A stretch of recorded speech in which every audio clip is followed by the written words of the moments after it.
విస్తరి ముందేసి పస్తులు పెట్టావే తీపి వస్తువు చుట్టూ తిరిగే ఈగను చేశావే చీచీ చేసి కేలేని మొగుడు కారండాయ్ గుయ్ గుయ్ గుయ్ గుయ్ అంటూ మీదికి రాకండాయ్ గంపెడి పిల్లలతో ఇంటిని నింపావే సాపాదిండు సంసారాన్ని మేడెక్కించావే ఇరుగు పొరుగు ముందు సరసాలు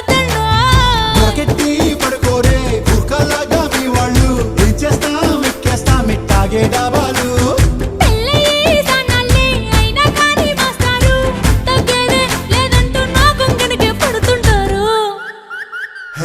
గోదారి గట్టు మీద రామసలకావే